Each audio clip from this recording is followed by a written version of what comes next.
DK. Murali MLA. Vamanapuram MLA. നമ്മളോടൊപ്പം telephone ലൈനിൽ ചേരുന്നു. എം.എൽ.എ. എന്തൊക്കെ വിവരങ്ങളാണ് താങ്കളുടെ കയ്യിൽ ഇപ്പോഴുള്ളത്? ഈ ഞെട്ടിപ്പിക്കുന്ന ഈ കൊലപാതകം നടന്ന മുഴുവൻ എന്റെ കോൺസ്റ്റിറ്റ്യുവൻസിയിലെ 2 പഞ്ചായത്തുകളിലായിട്ടാണ്. അതിലൊന്ന് പാങ്ങോട് പഞ്ചായത്തിലെ മരണ വാർത്തയാണ് എന്റെ ശ്രദ്ധയിൽ ആദ്യം വരുന്നത്. ഞാൻ അവിടെ ഒരു വാർഡിന്റെ ബൈ ഇലക്ഷൻ ഉണ്ട്. അതിന്റെ സമാപന സമയത്ത് അവിടെ എത്തുന്ന സമയത്താണ് ഈ വാർത്ത അറിയുന്നത്. ഞാൻ അങ്ങനെ ആ വീട്ടിൽ പോയി. നല്ല പ്രായാധിക്യമുള്ള ഒരാളാണ്. ഇയാളുടെ വാപ്പുമ്മ എന്നാണ് ഇപ്പോൾ മനസ്സിലാക്കുന്നത്. അവിടെ മരിച്ചു കിടക്കുകയാണ്.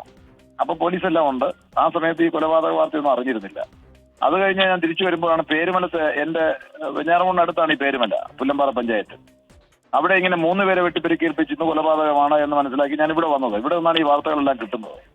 ഇവിടെ പിന്നെ ഉമ്മയെയും സഹോദരനെയും അനുജനെയും പിന്നെ ഒരു പെൺകുട്ടിയെയാണ് കൊലപ്പെടുത്താൻ ശ്രമിച്ചത്. 2 പേർ മരണപ്പെട്ടു. ഒരാളുടെ നില ഗുരുതരാവസ്ഥയിലാണ്. അതാണ് അറിയുന്നത്. ഇവിടെ വെച്ചാണ് അറിയുന്നത്. കുറച്ചു ദൂരെയായിട്ട് ഈ പുല്ലമ്പാറ പഞ്ചായത്തിന്റെ ബോർഡറിൽ ഒരു എക്സ് മിലിറ്ററിക്കാരനെയും വൈഫിനെയും കൊലപ്പെടുത്തിയിരിക്കുന്നു. അത് ഇയാളുടെ ക്ലോസ് റിലേറ്റീവ്സ് ആണ്. ഞാൻ അവിടെ എത്തിയിട്ടില്ല. അവിടേക്ക് അതാണോ എം.എൽ.എ. ഈ ലത്തീഫും ഷാഹിദയും? അതെ അതെ അതെ അതെ. അല്ല, എം.എൽ.എ. ഈ കൊലപാതകത്തിലേക്ക് നയിച്ച കാരണങ്ങൾ എന്താണെന്നതിനെ കുറിച്ച് എന്തെങ്കിലും വിവരം ഉണ്ടോ താങ്കൾക്ക്?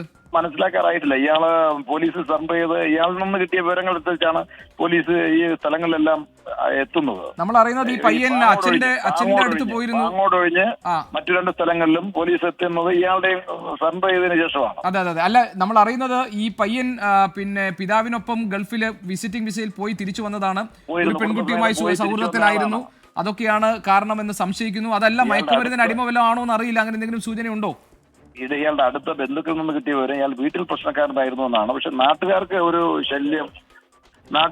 ഒരു ശല്യം ഉണ്ടായതായി അറിയാൻ കഴിയുന്നില്ല. വീട്ടിൽ പ്രശ്നക്കാരനായിരുന്നോ? വീട്ടിൽ പ്രശ്നക്കാരനായിരുന്നു എന്ന് ചില അടുത്ത ബന്ധുക്കൾ പറയുന്നു. ഏതുതരം പ്രശ്നം എം.എൽ.എ.? അല്ല, ബഹളങ്ങൾ, ഒരു ഡീറ്റെയിൽ അറിയില്ല. മനസ്സിലായി. പെട്ടെന്ന് റിയാക്ട് ചെയ്യുന്ന സ്വഭാവമുള്ള ആളായിരിക്കും ഒരു പക്ഷേ ഈ പയ്യൻ. അതായിരിക്കല്ല ഈ പെൺകുട്ടിയെ വിളിച്ചുകൊണ്ട് വരികയോ ഒക്കെ ചെയ്തതിന്റെ പ്രശ്നങ്ങളോ അല്ലെങ്കിൽ വീടിനകത്ത് ഉണ്ടാവുന്ന ഈ ചെറുപ്പക്കാരുടെ പ്രശ്നങ്ങളൊക്കെ ഉണ്ടല്ലോ കുറെ. അതെ അതെ അതെ, മനസ്സിലായി. ഈ കത്തി കൊണ്ട് കുത്തി അതേപോലെ തന്നെ അറിഞ്ഞാലേ കഴിയുള്ളൂ. തലക്കടിച്ചു എന്നൊക്കെയാണല്ലോ എം.എൽ.എ. അറിയുന്നത്.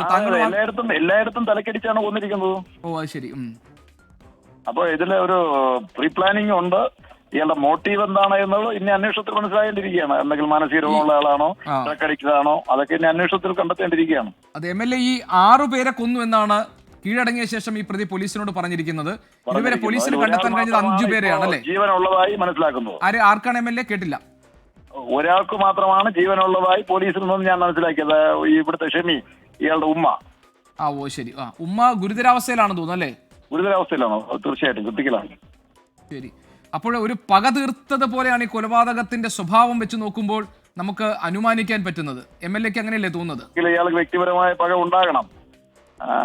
എന്തെങ്കിലും ഒരു മാനസിക അസുഖത്തിന് അടിമപ്പെട്ടവനാ, അല്ലെങ്കിൽ ഇങ്ങനെ ചെയ്യില്ലല്ലോ. ഒരേ ദിവസം ഇങ്ങനെ 3 സ്ഥലങ്ങളിൽ പോയി കൊല്ലുക എന്നൊക്കെ ഒരു മാനസികാവസ്ഥ നമുക്ക് ഊഹിക്കാൻ കഴിയുന്ന ഒന്നല്ല. ഈ പെൺകുട്ടിയെ നമ്മളിപ്പോ കണ്ടെത്തിയിരിക്കുന്നത് പേരുമലയിലെ ഇയാളുടെ വീട്ടിലാണ്. ഈ പെൺസുഹൃത്തിന്റെ വീട്ടിൽ നിന്നാണ്. പെൺകുട്ടിയെ ഇറക്കിക്കൊണ്ടുവന്നു നാട്ടുകാർക്കൊന്നും അറിയുകയുമില്ല. ഓ, അത് ശരി. അപ്പൊ ആർക്കും യഥാർത്ഥത്തിൽ എന്താണ് സംഭവിച്ചതെന്നുള്ളത് സംബന്ധിച്ച് ഒരു രൂപമില്ല. ഇനി വ്യക്തത കിട്ടണമെങ്കിൽ കൂടുതൽ അന്വേഷണം വേണം. എം.എൽ.എ. ഈ അടുത്ത വീട്ടുകാർ എന്തെങ്കിലും വിവരങ്ങൾ താങ്കളുമായി പങ്കുവെച്ചോ? എന്തെങ്കിലും സംശയങ്ങൾ? അവർക്കൊന്നും ഈ വീട്ടിനകത്ത് എന്തെങ്കിലും സംഭവിക്കുന്നതായിട്ട് അവർക്കൊന്നും ഒരു വാർത്തയുമില്ല. പിന്നെ ഈ പറയുന്ന ചെറുപ്പക്കാരന് പ്രതിക്ക് നാട്ടിൽ അങ്ങനെ വലിയ സഹകരണങ്ങളൊന്നുമില്ല. അതിലൊരു മോട്ടോർ ബൈക്കിൽ വരും, വീട്ടിൽ കയറും, തിരിച്ചു പോകും. അതിനപ്പുറം ഒരു സഹകരണമൊന്നുമില്ല. ആളുകൾ കാണുന്നവരോടൊക്കെ മര്യാദയ്ക്ക് പെരുമാറുന്ന ആളെന്നാണ് ഞാൻ ഇവിടെ വെച്ച് കേട്ടത്. എനിക്ക് നേരിട്ട് അങ്ങനെ ഫോട്ടോ കണ്ടപ്പോ നേരിട്ട് എനിക്കൊരു ബന്ധമില്ല അയാളായിട്ട്. 23 വയസ്സല്ലേ ഉള്ളൂ. അതുകൊണ്ട് നമ്മുടെ ശ്രദ്ധയിൽ വന്നു കാണില്ല. എം.എൽ.എ. 23 വയസ്സാണ് പയ്യനുള്ളത്. അതായത് ഒരുപക്ഷെ വീട്ടിനകത്ത് എന്തെങ്കിലും പ്രശ്നങ്ങൾ ഉണ്ടായിരിക്കാൻ സാധ്യതയുണ്ട് അല്ലെ? ഈ പെൺകുട്ടിയൊക്കെ വിളിച്ചിറക്കി കൊണ്ടുവന്ന ശേഷം ഉണ്ടായിരിക്കാനുള്ള സാധ്യതയുണ്ട്. പക്ഷെ അത് നാട്ടുകാരുടെ ശ്രദ്ധയിലൊന്നും വരുന്ന രൂപത്തിൽ വളർന്നിരുന്നില്ല. ശരി. എം.എൽ.എ. ഈ പെൺകുട്ടിയുടെ വീട്ടുകാരെ കുറിച്ച് എന്തെങ്കിലും വിവരങ്ങൾ കിട്ടിയിട്ടുണ്ടോ, അന്വേഷിച്ചിട്ടുണ്ടോ? ഇല്ല, കാരണം ഞാൻ സ്ഥലത്ത് വന്ന് ഈ വിവരങ്ങൾ ശേഖരിച്ചുകൊണ്ടിരിക്കുന്നേ ഉള്ളൂ. അപ്പോഴേക്കും ചാനലുകാരുടെ വിളി വന്നല്ലോ. ഞാൻ കുറെ നേരമായി ചാനലുകൾക്ക് മറുപടി പറയുകയാണല്ലോ.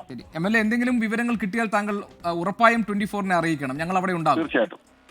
ശരി, വളരെയധികം നന്ദി. ശ്രീ ഡി.കെ. മുരളി എം.എൽ.എ. ആണ് നമ്മളോട് സംസാരിച്ചത്.